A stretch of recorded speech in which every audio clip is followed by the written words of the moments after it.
श्रीमद् भागवत महापुराण। महाराज प्रियव्रत और उनके वंशधर।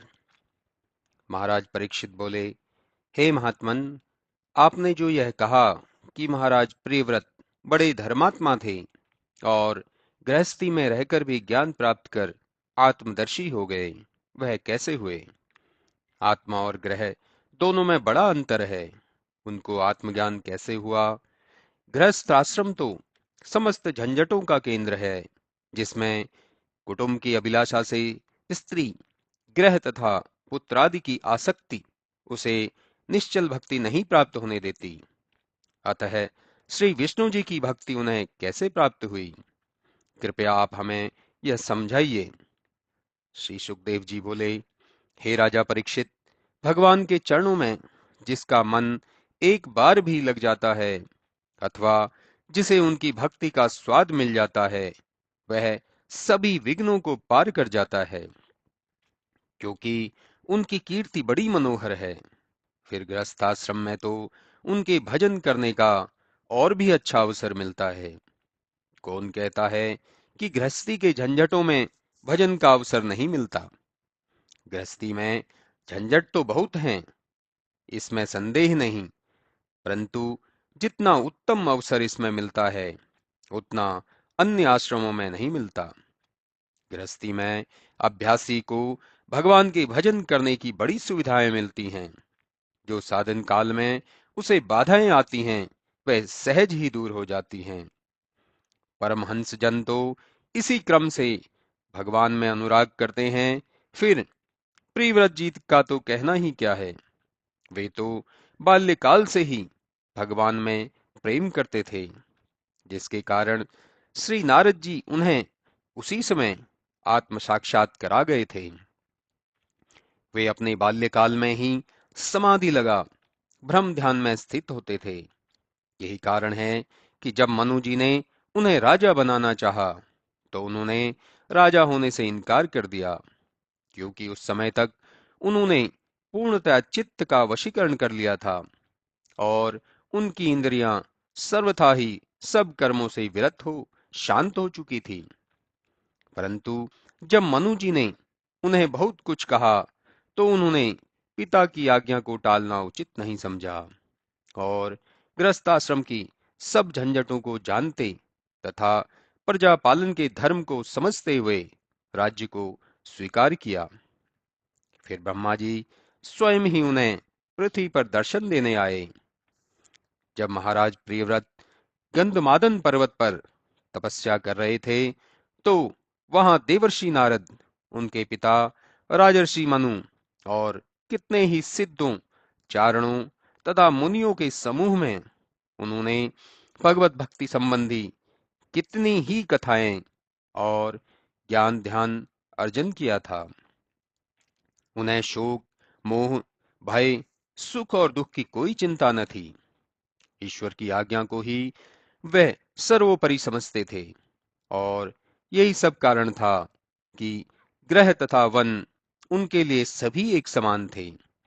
जब ब्रह्मा जी ने उन्हें बहुत समझाया और पिता राजर्षि मनु आदि ने बहुत कहा, तब उन्होंने अपना राज तिलक कराया, अन्यथा तो वे वासना रहित हो चुके थे और उनका अंतःकरण मल रूप राग द्वेष आदि से सर्वथा ही दूर हो चुका था।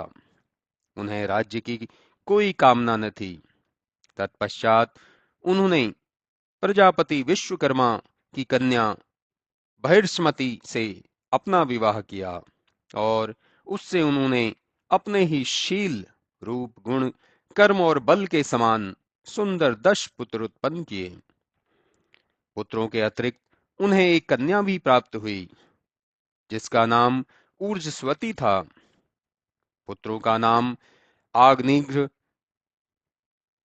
ईदमज्विह, यज्ञबाहु, महावीर, हिरण्यरेता, घृतपृष्ठ, सवन, मेघातिथि, वितिहोत्र और कवि था। ये सभी पुत्र अग्नि के समान बड़े तेजस्वी थे।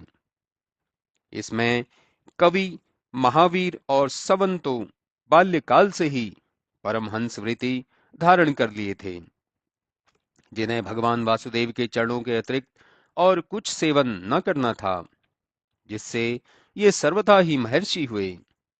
तत्पश्चात महाराज प्रिव्रत ने अपनी दूसरी रानी से उत्तम, तामस और रेवत नाम के 3 पुत्र और उत्पन्न किए, जो 3 मनमंत्रों के स्वामी हुए। महाराज प्रिव्रत ने 11 अर्बुद राज्य किया। उनकी भुजाओं में बड़ा बल था और उनके धनुटंकारों से सदैव शत्रुओं के हृदय कंपित रहते थे। रानी बहिष्मति सर्वगुण संपन्ना थी, जिससे महाराज प्रिव्रत सर्वदा ही आनंदित रहते। उनकी चातुर्यता देख राजा मुग्ध हो जाते थे। जब वह कभी हासपूर्वक महाराज प्रिव्रत की ओर देखती, तो वे अपनी सारी वीरता को भूल जाते, और यही कारण था जिससे उनका विवेक कुछ दबा रहता था। अन्यथा भगवान के वे इतने महान भक्त और उपासक थे, जैसा कोई नहीं था। एक समय उन्होंने देखा कि भगवान सूर्य का रथ जिधर से जाता है, उधर ही प्रकाश रहता है, दूसरी ओर नहीं। तो उन्होंने कहा, अब सूर्य के समान एक दिव्य रथ पर बैठकर मैं इस अभाव को दूर करूंगा। निदान उन्होंने वैसा ही किया।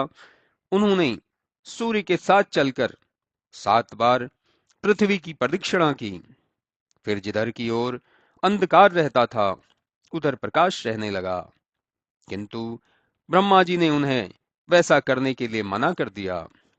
परंतु वे सूर्य के बराबर 7 बार जो चले थे, उससे 7 समुद्र बन गए।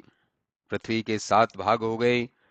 प्रिव्रत के रथ के पहियों की कट कर उठी हुई भूमि तथा उसकी गहराई 7 द्वीपों की खाई के समान अब तक स्थित है।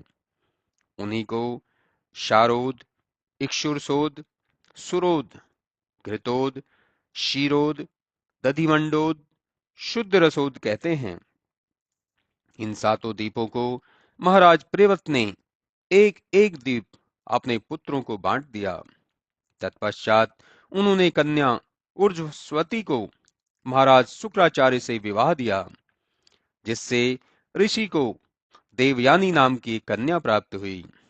इतना कार्य कर चुकने के पश्चात उन्होंने राज्य करना उचित न समझा और विषयों को तुच्छ जान हृदय में भगवान विष्णु जी को धारण कर तप करने के लिए एकांतवास ले लिया।